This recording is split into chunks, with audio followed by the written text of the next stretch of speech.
Sobat Kuliner, sebelumnya perkenalkan, nama saya Aisyah Putri Salihah, absen 3, dan partner saya, Ataya Nabila Kanza, absen 12. Pada kesempatan kali ini, kami mau ngejelasin tentang tempe kacang merah. Nah, kalian tuh biasanya dengernya tempe kacang kedelai atau tempe kacang hijau.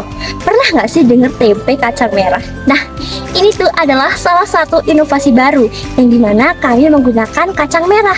Kenapa sih kami menggunakan kacang merah? Karena yang pertama, harganya itu terjangkau. Kemudian yang kedua, mudah didapat. Di sini banyak loh teman-teman kacang merah. Nah, jadi tempe kacang merah adalah salah satu hasil fermentasi menggunakan kapang atau jamur rhizopus yang dimana manfaatnya banyak banget. Apa aja sih? Tempe kacang merah itu tinggi protein. Lah, terus bedanya apa sama tempe biasa? Kan tempe biasa juga tinggi protein. Tempe kacang merah itu tinggi antioksidan, bahkan sampai 98,4%. Jadi itu tinggi banget, dan bayangin itu bisa menghindari dan juga menangkal radikal bebas. Selain itu juga tinggi serat dan juga tinggi mineral seperti kalium. Nah, sekarang kita bakal lihat gimana sih cara pembuatan dari tempe kacang merah.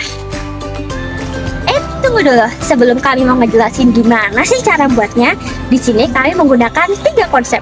Konsep fisika, konsep kimia, dan juga konsep biologi. Nah, langkah pertama untuk membuat tempe kacang merah adalah siapkan kacang merah. Kenapa? Karena kita mau buat tempe kacang merah, maksud kita nggak menyiapkan kacang merahnya. Habis itu kita cuci sampai bersih. Setelah kita cuci sampai bersih, kita rendam 8 sampai 12 jam. Kenapa sih harus direndam?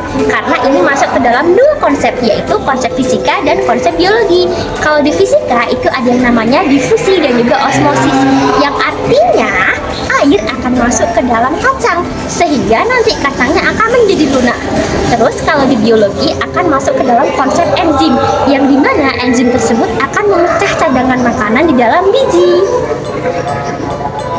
Setelah perendaman selama 8-12 jam, air rendaman tersebut kita buang. Kemudian tempenya kita cuci kembali. Lalu masuk ke langkah yang kedua, yaitu langkah perebusan. Yang dimana perebusan ini masuk ke dalam konsep kimia, yaitu saat terjadi perebusan akan adanya denaturasi protein, yang artinya akan memecah senyawa-senyawa kompleks. Selain itu, pada proses perebusan akan terjadi pembunuhan mikroorganisme liar, sehingga saat kita ingin memfermentasi kacang merah tersebut tidak ada mikroorganisme yang liar-liar. Jadi yang kita gunakan adalah mikroorganisme dari ragi. Rebusan kacang merah ini dilakukan selama 1 jam.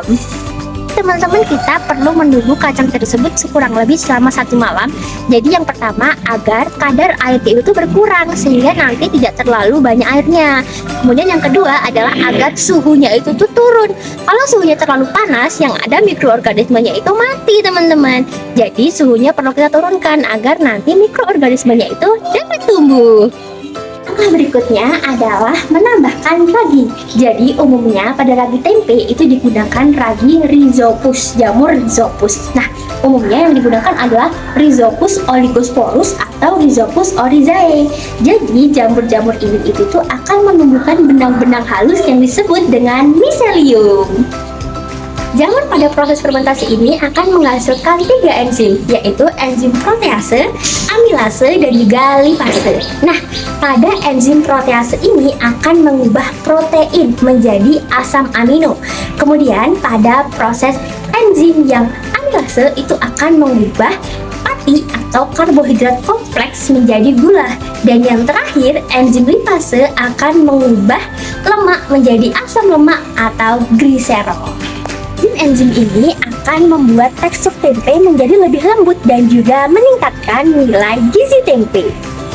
Setelah diberi ragi, kita dapat memasukkan kacang ke dalam bungkusan dan juga diberi lubang. Nah, apa sih tujuannya diberikan lubang itu? Jadi, jamur rhizopus itu memerlukan oksigen untuk tumbuh kembangnya, sehingga lubang itu adalah sebagai oksigennya, yang dimana ini tuh adalah fermentasi aerob. Tahap terakhir adalah fermentasi selama kurang lebih 48 jam. Nah, Pada proses ini, jamur Rhizopus itu akan mulai mengeluarkan benang-benang putih yang biasa disebut dengan miselium. Miselium ini akan memadatkan kacang, sehingga terbentuklah tempe kacang merah.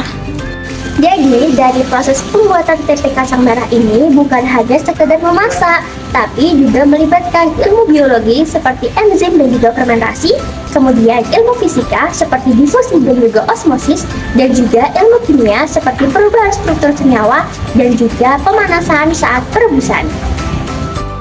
Sekian penjelasan yang dapat saya sampaikan, kurang lebihnya mohon maaf. Wassalamualaikum warahmatullahi wabarakatuh. Number that you'll ever do. Two can be as bad as one. It's the loneliest number since the number one. One is the loneliest number that you'll ever do.